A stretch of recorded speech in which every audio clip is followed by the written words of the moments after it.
Thank you for joining me. My name is Robin Vogels and it is 7:30 in Melbourne, where I'm based. I've had my coffee, I'm good to go. I hope you've got a drink with you of some sorts because this is a jam-packed event. I've got lots of secrets and lots of tips to share with you. For those that don't know me, my name is Robin Vogels. I'm the owner of Personnel Relocations. I'm the co-author of Your DIY Move Guide to Australia, which is a book. And I'm also the Australian partner for Immigrant Networks that we're launching in March of 2022. So while we're waiting for a few more people to log on, thank you to those that have been waiting and have already jumped on. Good morning, good evening. I'll give you a quick rundown of those three businesses that I run just to give you an overview of who I am to start off while we're waiting for the others. So Personnel Relocations, I started when I arrived in Melbourne. It's been running for 13 years now, and I'm trying to help as many people as I possibly can to get some sort of support when they're moving internationally. The long-term effects of stress and a move can be quite detrimental, and I'm trying to have something available for everyone. So the relocation business is about helping people to find a house to move directly into, thus saving you money on hotel accommodation. The book, I co-wrote the book with a longtime friend of mine, Hendrika Jooster, and it's 300 pages, 16 chapters of just everything we could possibly share with you from moving around the world ourselves. And everything is in that book. It's available on Amazon. There is a South African edition for those that might be in South Africa, and we actually distribute those from Durban. So you can buy those online from our store. That website is www.yourmoveguide.com. So if you're in South Africa, buy it directly from us. We can courier it directly from Durban. If you buy it from other sites, if you want to buy it from other countries, then please jump onto Amazon and find it there. So it's Your DIY Move Guide to Australia. That's what it looks like. And obviously got myself and Hendrik on the bottom. So the book is really, really helpful and packed with lots of tips to make life a little bit easier and cheaper.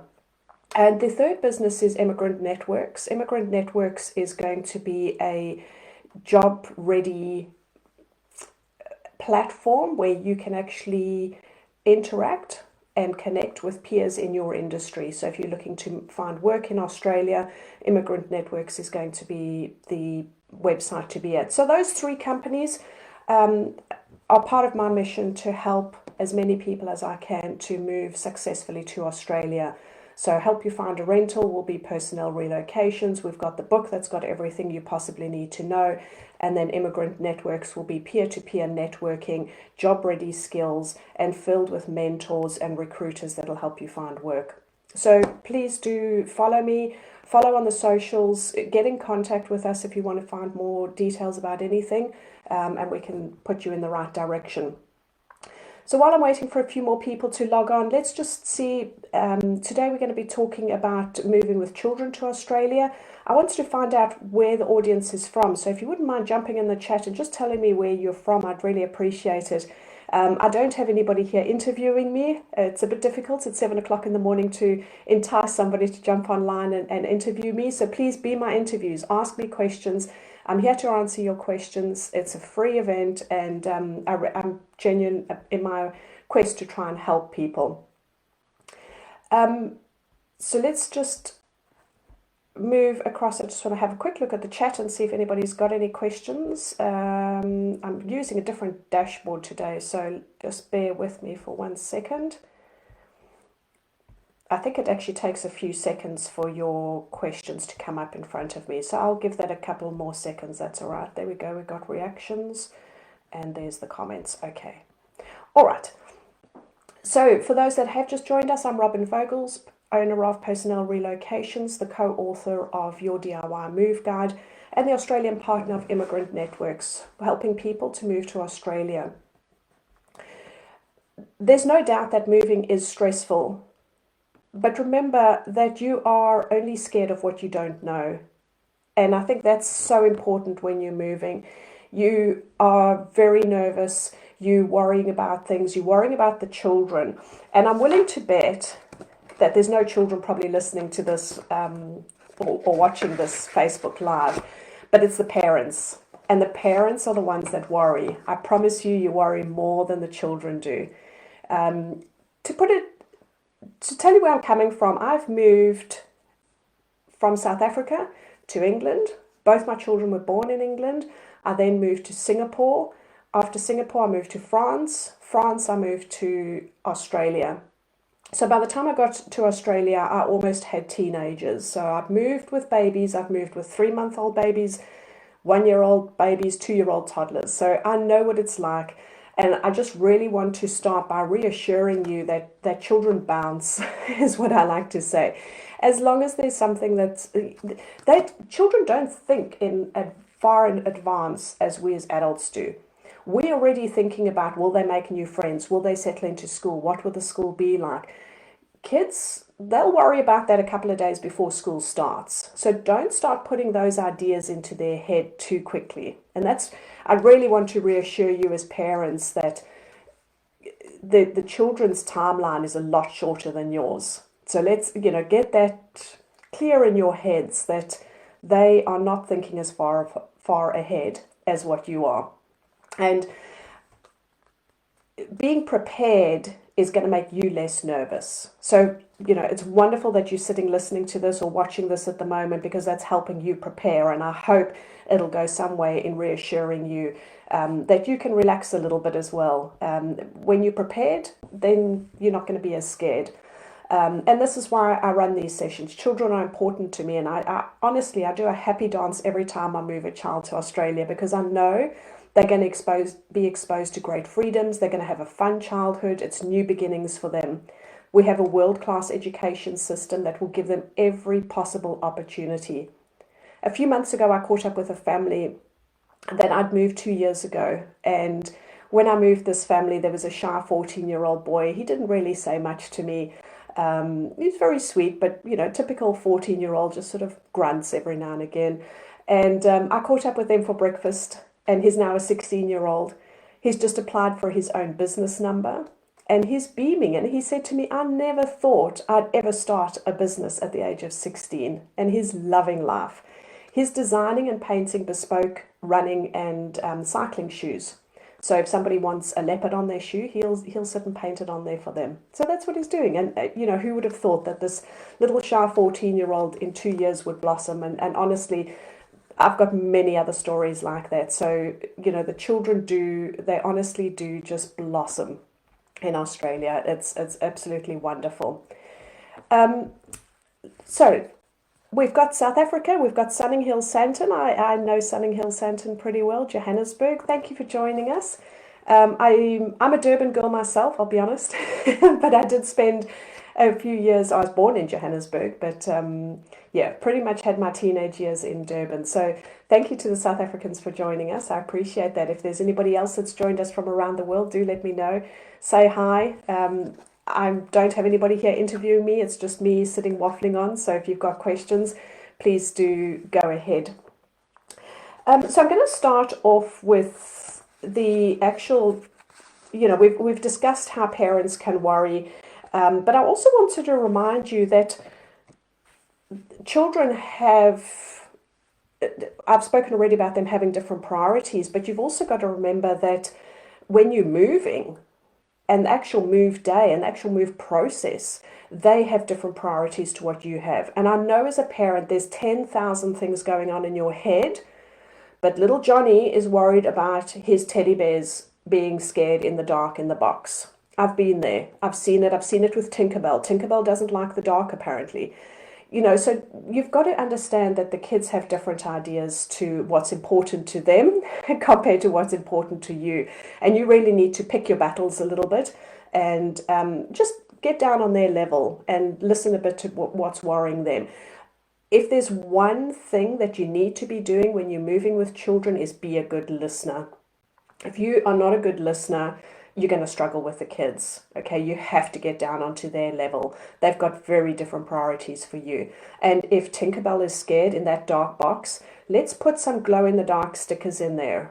Let's do something to make it a bit lighter for Tinkerbell when it's dark in there. While we're talking about boxes, a great thing for kids, and I'm going to say this of kids of all ages because I've seen teenagers do this, get them to decorate their own boxes. The smiles on their face when that arrives in Australia, it comes off the container and it's got their own decorated box there, is unbeatable. So, keeps them busy, especially the young ones. Let them decorate the outside of their own boxes. While we're talking about boxes, sorry, I can go down a rabbit hole when it comes to talking about moving, but with boxes, when you're trying to sort out, don't feel like the kids can't do anything. Put 3 boxes out in the passage next to their bedrooms. Name one charity, name one junk, and name one precious. And those 3, or whatever you want to call them, but those 3 boxes, let the kids sort out what they actually want to bring, what they want to give to charity. It'll halve your decluttering, trust me. So that's another, just a quick tip on boxes. One thing that I often hear parents say to children, and it absolutely breaks my heart, is when it comes to friends. Children are always going to be worried about losing their friends, not seeing them as often. Please don't ever turn around to your child and say, don't worry, you'll make new ones. Don't say that. Friends are not disposable and it's not going to help them in that situation. They want to know, okay, look, you're going to be able to Skype with your friend. You're still going to be able to play your online games with your friends. It's just going to be at different times. But give them some reassurance. Don't tell them that they're just going to make new ones. That's not what they want to hear. And talking about Skype and online games, just manage that expectation as well. I know a lot of families who have moved here, especially with teenagers, and their children are playing online games in the time zone back when all their friends are awake. Now, for most countries, Australia is ahead of the time zone, so you land up with a teenager playing games at 12 or 2 o'clock in the morning. So manage those expectations early on about, yes, you will be able to connect. Again, choose your battles, choose your timing for this, but reassure them that they will be able to connect with their friends, but that might be at a different time, or it might be only a Saturday or something along those lines. So there are ways for them to reconnect. And obviously, if you are planning a trip back to your home country or where you've come from, then talk to them about that as well. Make them realize that there is going to be a reconnection. They're not losing their friends. They'll be making new friends in Australia. A question I'm often asked is when to tell the children. And I'd say that depends on the age of the child, and it depends on their concept of time. So the older the child, I definitely would say with teenagers especially, tell them fairly well in advance, because teenagers need to digest it, consider it, come back and ask you questions, think about it a little bit more. Whereas maybe a 2-year-old, or let's say a 5-year-old, doesn't really have a good concept of time. And for them, I would keep it as short as possible. If they understand how a calendar works, you could do a crisscross on the calendar as the day's getting closer. But really, when to tell children is up to the age of the child. But I would definitely say teenagers need time to digest it, understand it, and not feel rushed with it. And don't, not just bounced on them. Another tip I would definitely say when it comes to telling the children is keep to the facts. Often there can be a lot of discussions that you and your partner might be having about the move. And it could be to do with the work contract or the new working environment. Have those conversations in private as much as you can. Don't have them in front of the children, because they can get to be heated debates, and it might just be you and your partner, bouncing around ideas. But to the child, they'll start putting up little boundaries because they feel that mom and dad are stressed. So keep those conversations to a minimum. Keep the facts to the kids. Tell them exactly what's going to be happening. Let's talk a little bit about the school streams. So I know this is a big question for a lot of people, is about the schooling in Australia. There are a lot of options and they can be overwhelming. In a few weeks' time, I'm running over my words. In a few weeks' time, I'll be running a hands-on workshop, so I can definitely help you a lot more with identifying what school would suit your children. But just to give you a bit of an overview now, we have a number of different streams of schools. You've got your private schools, you've got semi-private, and you've got the state schools. Now, depending on which state you're moving to and depending on your visa, the state schools can be free. So, for example, if you're moving to Victoria, so the Melbourne area, and you're on a temporary visa, the schooling for the children is free. However, if you're going up to New South Wales, so Sydney area, the state schooling is not free on a temporary visa, and you'll pay somewhere between the semi-private and the private school fees for state schooling in New South Wales. So check, we do have information for you on which visa type and who pays for schools. So you've got the three schools, the private, the semi-private and the government schools. The private schools are obviously bigger schools, more facilities, more expensive. You could be looking at anything between, I'd say, $5,000 to $8,000 per term. So that's the private schools. The semi-private schools tend to be your religious-based schools, and those you could pay around $5,000 to $8,000 per year. And the government schools, as I said, depends on which state you might be living in and what visa you're on as to whether they're free or not free. Even with the state schools, you still need to pay for excursions. And there's usually some sort of contribution to what might be called a garden fund or an administration fund.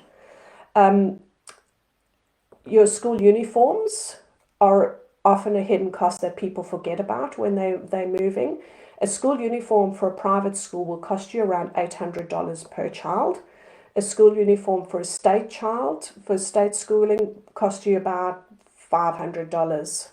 And again, you need to be a little bit savvy with that. Most schools, especially the private schools and semi-private schools, will have a uniform shop where you can buy a second-hand uniform. And especially for things like blazers, that might be $300 itself. The second-hand shop is where you want to go. Just a reminder, if you've got any questions, please do put them into the comments below. I'd love to hear your questions. I can see that it's telling me there's 4 comments, but I'm not seeing them all for some reason. Let me just try and change this. Okay. All right, for some reason I'm not seeing all the comments, so I'll try something else in a few minutes and find all those questions and make sure that I answer them. But please do put any questions into the comments for me. As I said just now, I don't have anybody here interviewing me, so please feel free to interview me and ask me any questions that you might have. I'm more than happy to answer those for you. I'm just going to click on one more thing to see if I can see any questions here. Okay, so we've got there. No, that's coming off. Okay, I can definitely only see 3 things, so I hope that's all there is. Okay, now the school structures. Looks like I'm having a bit of internet trouble as well. Okay, so the school structures can vary also, and that can be very confusing for a lot of people because some places you'll read about a junior school and then you might read about secondary school or high school. So what is it called? You know, what are the schools? What do I search? Again, that depends on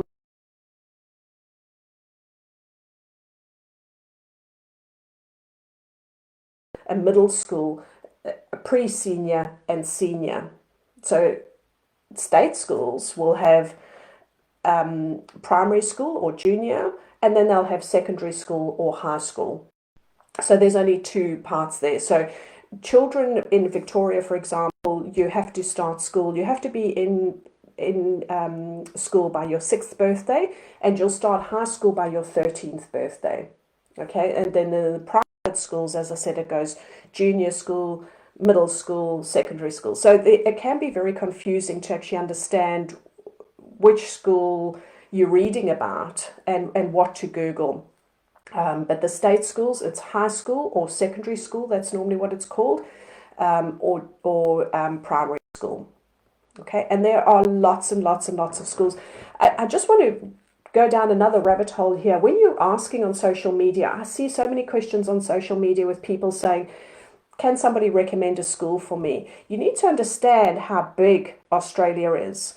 If you're going to be asking questions on social media, be very specific about what you're asking. Otherwise, you're just going to get 100 questions. I often get tagged in these social media posts that say, we're looking for a good suburb with good schools. Can anybody recommend for a 2 and a 4-year-old? And there's 100 comments and they're all over the place. And somebody tags me and says, Robin, can you help? And I'm just, my comment's going to get lost in all that. It's just going to send you, if you had to sit with a pin board, you'd probably have 100 pins, 70 odd pins in it of where everybody's recommended. So if you're asking on social media, be specific about what you want. Try and at least narrow it down. In Victoria alone, in the city of Melbourne and surrounds, and I'm probably talking about maybe a 40-kilometre zone around the city, you've got 800 schools. Australia is a big place, so bear that in mind. Try and be specific when you are asking those sort of questions. As I said, I will be presenting a workshop on the 18th of December about all this, and it'll actually be a hands-on workshop to help you a little bit more. School zones. Now, when we're talking about those 3 streams of schools, so you've got the private, the semi-private, and the government schools, it's only the government schools that are zoned. Okay, so private schools and semi-private schools are not zoned. Your process for moving is going to be affected by that, because if you're going to be choosing to go for a government school, you have to find a house first, and you have to go and present the school with the lease of at least a year to show that you're in that school zone.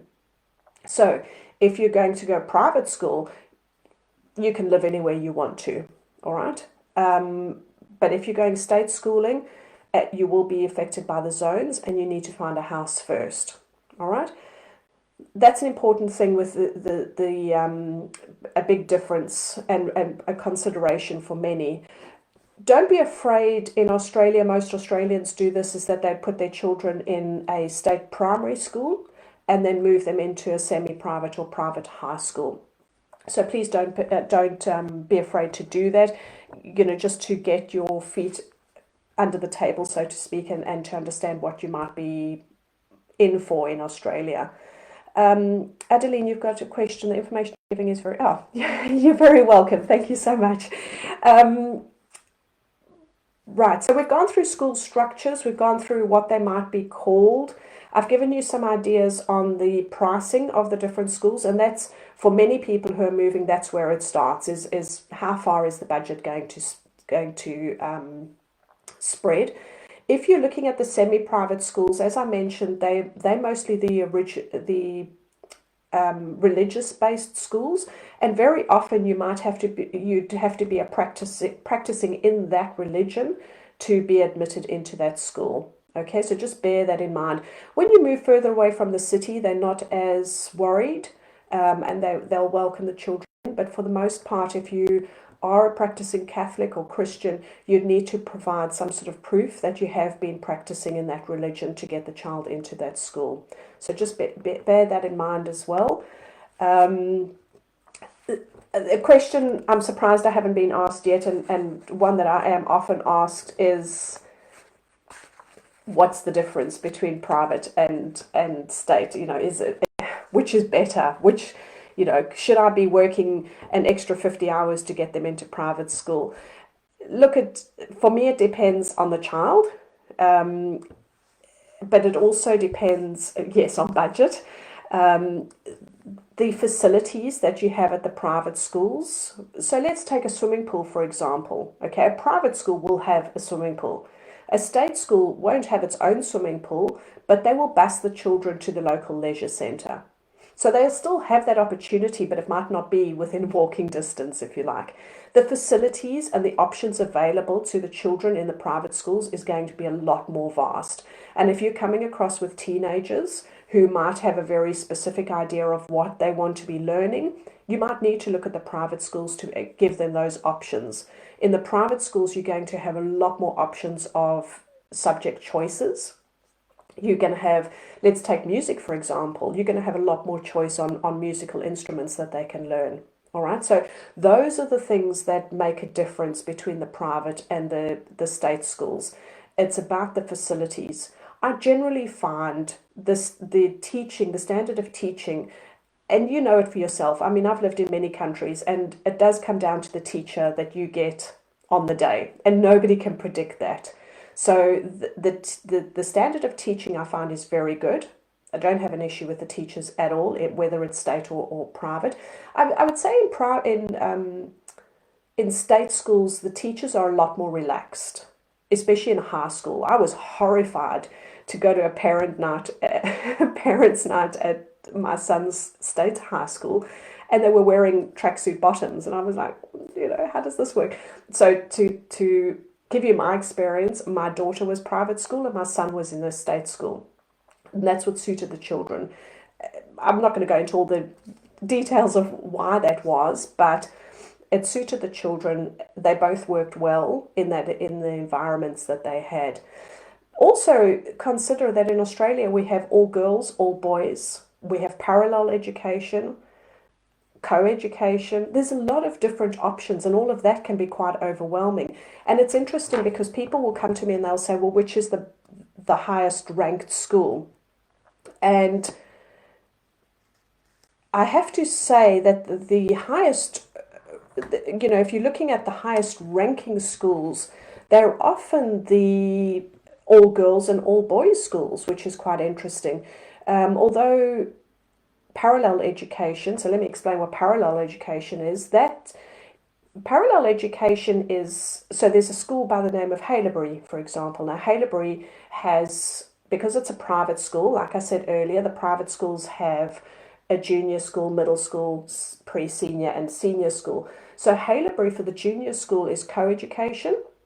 Then for middle school and pre-senior, it's separated. So the girls and boys are actually taught differently.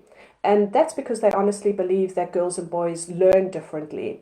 So for example, if you were learning aerodynamics, boys would much rather go out and build paper aeroplanes and throw them on the school field, whereas girls would be more interested in how the air moves, and they could do that in the classroom and actually understand it in the classroom. But boys are a lot more hands-on. So there are those options out there. So what Haileybury does is it's co-ed for primary school or junior school, and then middle school and senior school is separated for teaching, but the children still come together at break time or, playtime, if you want to call it, in senior school. But they are still together, they still do events together, and there's still that interaction, but the actual classroom time, they separated, and that's working really, really well. There's been some great results in that. So be aware of that when you're moving to Australia as well, is that it's not just the private, semi-private and state schools, but there's also all girls, all boys, co-education, parallel education. There are a lot of options. I'm not going to go on too much more about that, but if you are interested, on the 18th of December, do come along. I'll actually be going through how to find the school zones, how to navigate through all that, and what the schools expect from you, how the enrollment process works, and everything else you might need to do. So just a couple of other things on moving with children, and one of the things I wanted to talk about was managing expectations. You need to manage the expectations of all children when you're moving. Remind them that you need to find a house, that there's going to be times of them sitting in the car looking at houses, and they might get bored. These things can often catch children by surprise. They're sort of like, I hadn't thought of that. I didn't think I was going to be sitting in a car for the first few weeks of arriving in Melbourne. So manage expectations a little bit. I do think that, dangling a few carrots is always good with children. And I think that's important also to plan events that you can do with the children when you arrive. Jump online, have a look at what's on in the city. There's literally what's on in Sydney, what's on in Melbourne. There are websites like that you can find events that are happening. and sit with your child and actually plan some of those events and what might be happening, and give them things to look forward to, but also manage their expectations that it's not all going to be fun and games for the first couple of weeks. When you're actually settling with children, think about international organizations. Now, for many of you here, you're probably moving in the next maybe 6 months or a year. But if you do have a year to go, consider something like the Scouts or Girl Guides. International organizations like that are wonderful when you're moving country, because you can actually start connecting with the Scouts group in the next country. Or it could be anything. It could be karate. It could be whatever you're doing now you want to replicate in the next country. So make sure that you make those connections quite early on. The Scouts is always a good one because you can keep in contact with the Scouts group back home, and often we'll find that they'll become sort of pen pals, if you like, or do Skype calls with one another between the two countries as part of their international experience for the whole group. So think about those international organizations, but also think about what your child's doing at the moment and how you might connect with other groups in Australia. Google them. You know, the clubs here, a lot of them have very good response on their Facebook page. You know, just message them and say, hey, we're moving, love to connect early on. They're very welcoming that way. Another tip for when you're settling children, you can't always do a school tour in Australia, and especially if you're going into a state school, you're just not going to be able to arrange a school tour. It's very rare that they will entertain giving you a school tour. And probably, not probably, but the reason being is that if you're going to choose a private school or semi-private school, they have the budget to have an enrollment officer, and they have somebody dedicated to make sure that that onboarding experience for you and the child is a good experience. So that's what you're paying for in private school fees, isn't it? When it comes to state schools, you're not going to have an enrollment officer. You're not going to have a marketing department that's trying to encourage you to choose their school. It's very much a case of, here is my lease agreement, I'm in your zone, how do we go about enrolling the children? And just on that, it is actually a very quick process. So once you've found a house, you can have the children in school within a couple of days. Okay, literally as soon as they've got their uniform, they're good to go. So arranging school tours to help the child settle in is probably not always going to be possible, but even on the state schools, when you go in and do the uniforms or doing any of the administration, just ask them some of the teachers' names that your child, might be in their class. Just try and get some sort of information. Join Facebook groups. Look for Facebook groups in your community of where you'll be living. Just about every community in Australia has a Facebook group. So it would be the suburb, or it could be moms in Bryanston or whatever it might be. So have a look for those Facebook groups and join them early on. Ask questions. Again, be specific. Okay, I know it's hard when you can't relate to Australia yet, but try and be specific in your questions. Otherwise, you're going to get a wide range of answers. That's not really going to help you. Most schools also, when a child starts, they'll be given a buddy. In fact, I've never known a school not to offer a buddy to a child. And if your child is at an age where they can write, I always say take a piece of paper and put it in their pocket, in the child's pocket. And when they get their buddy, write the buddy's name down there so that they don't forget the buddy's name, and maybe their teacher's name as well. It actually just gives them a bit of security knowing that that's in their pocket and that they're good. I know his name. I know his name. Settling boys, this is something I do with all my relocations. Choose a footy team. AFL, Australian Football League. If you're coming especially to Melbourne, it is a religion. You need to have a footy team. And I'll tell you why, because that will define the boy especially, that will define the group that he plays in or that he's associated with. Because when he arrives in class, the first thing the boys will say to him is, who do you barrack for? And if your son is not expecting that and looks at them wide-eyed, it's not going to work. So help your child to choose a footy team. What I do is we get these little footy cards in the shops, and I buy a packet of those, and I think there's about 6 cards in there, and I let the child just choose, and it might be about the colour, it might be he likes that footy player's face or whatever it might be, but choose a footy team. So that at least if he gets asked the question, who do you barrack for? And he says, I barrack for St Kilda. Those are the St Kilda boys. That you go over there, they'll look after you. And they will. It'll be like a brotherhood already. So if you've got boys, footy, yeah, they need to learn the game. And take them to a game as well. It's a long game. Not everybody goes for the whole game. But it's well worth it and really part of the Australian spirit. So encourage children with their interests, okay? Whether it's sport, music, art, that is how they're going to network, if you like.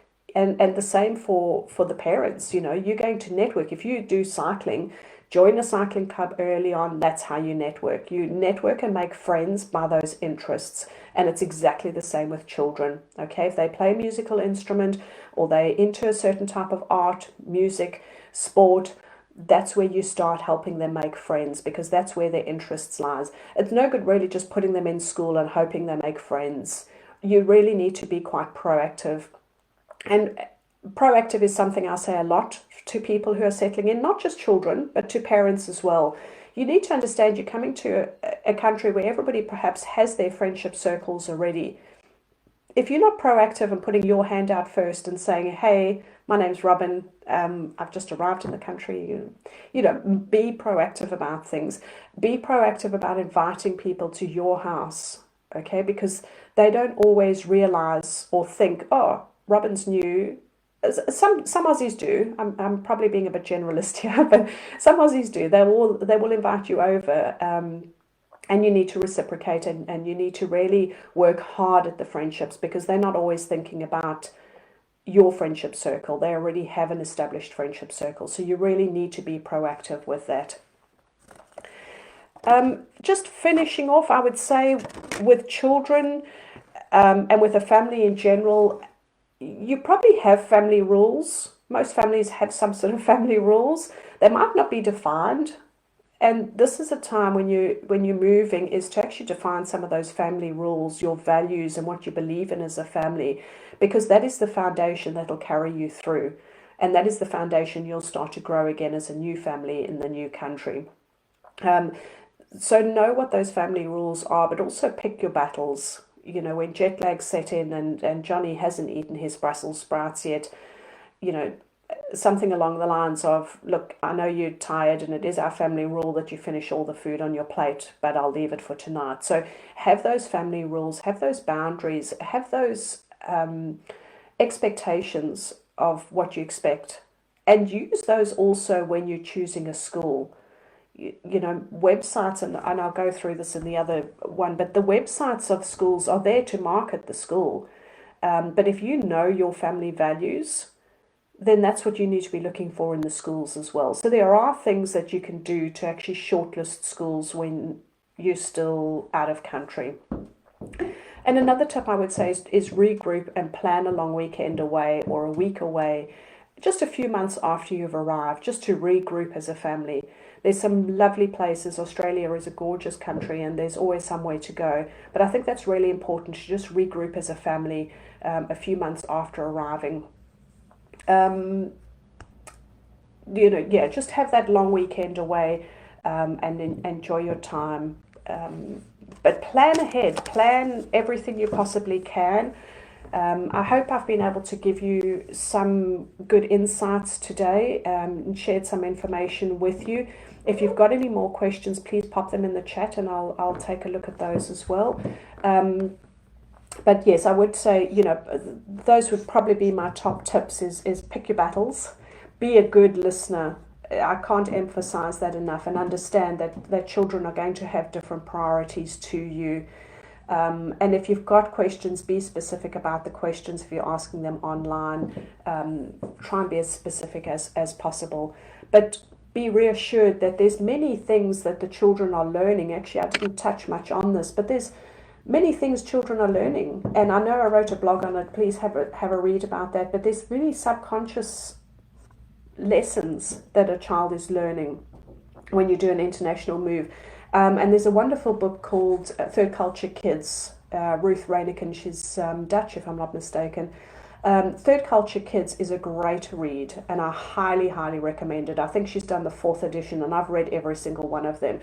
But it also talks there, Ruth explains how children are a little bit like chameleons, where they will start school, they kind of check things out, change their colors a little bit to fit in, check things again, change a little bit.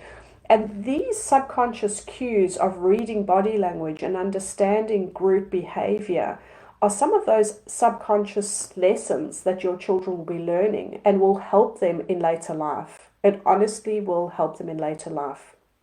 Understanding body language and being able to interpret what people are feeling and thinking is a wonderful trait. And through business, that would really help them later in life. So you might be making very short-term stressful changes for your child, but I promise you the long-term effects are much more positive. So don't think too narrow-minded, if I can put it that way.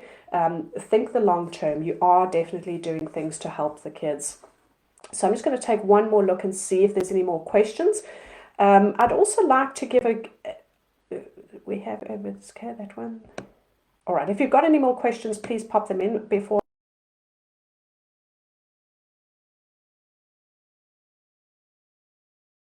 away a free seat. Let's do a free seat to the 18th of December. For those of you that are moving with children, if you want to pop the words yes into the chat right now, and we will choose one of those. If you're interested in finding out more, having a free seat to that event on the 18th of December, I'll be going through how to choose the school zones, how to find the zones, how to use Google Maps to